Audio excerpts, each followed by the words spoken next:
Francisco, askofu mtumishi wa watumishi wa Mungu, kwa mwana mpendwa Romanus Elamu Mihali, mklero wa Mafinga, askofu mteule wa jimbo la Iringa, salamu na baraka. Ukikumbuka ibada ya harusi, mtume anajilinganisha na rafiki mwaminifu wa bwana harusi, na kwa mtindo wake wa ajabu anawaandikia wa Korinto: kwa maana nawaonea wivu wa kimungu, kwa maana naliwajibu nimletee Kristo bikira safi mume mmoja. Kwa sababu hii askofu anaitwa kwa haki rafiki wa Mwenyezi Mungu.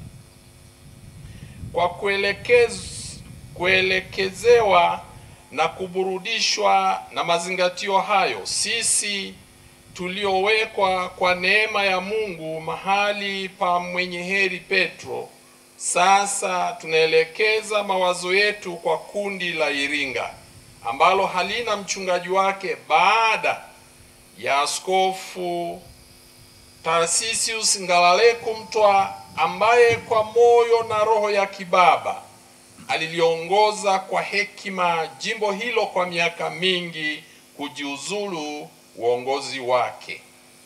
Lakini wewe mwana mpendwa, ambaye umejaliwa wema na karama zinazohitajika hadi sasa, umefanya kazi kwa bidii katika shughuli za kichungaji, ukionyesha upendo wako kwa Kristo na kanisa.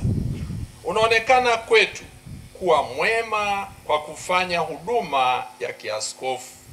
Kwa hiyo, baada ya kusikia ushauri wa dikasterio ya uinjilishaji na katika utimilifu wa uwezo na mamlaka yetu ya kitume, tunakuteua wewe kuwa askofu wa Iringa kwa haki na wajibu ufaao kwa mujibu wa sheria na kanuni za kanisa.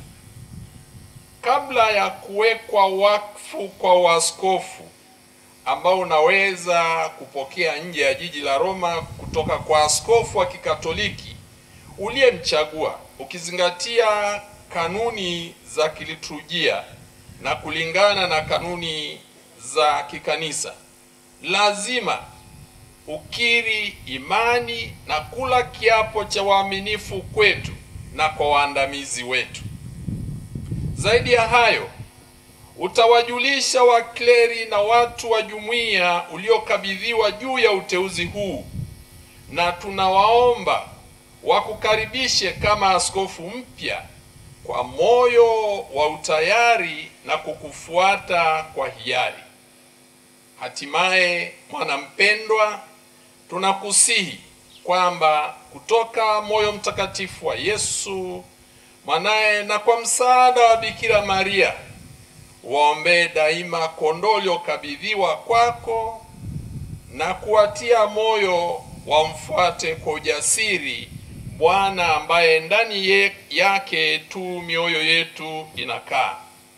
Imetolewa huko Roma, Laterano, siku ya 25 ya mwezi Januari, kwenye siku ya kuongoka kwa Mtakatifu Paulo mtume katika mwaka wa Bwana wetu 2025, mwaka wa 12 wa upapa wetu Francisco.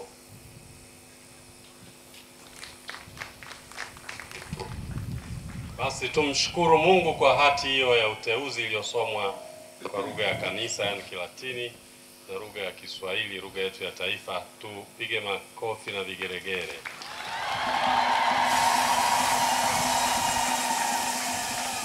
Sasa ni wakati mzuri tutulie kama tulivyokaa, tusikilize mahubiri kutoka kwa kiongozi wetu wa misa takatifu ya leo.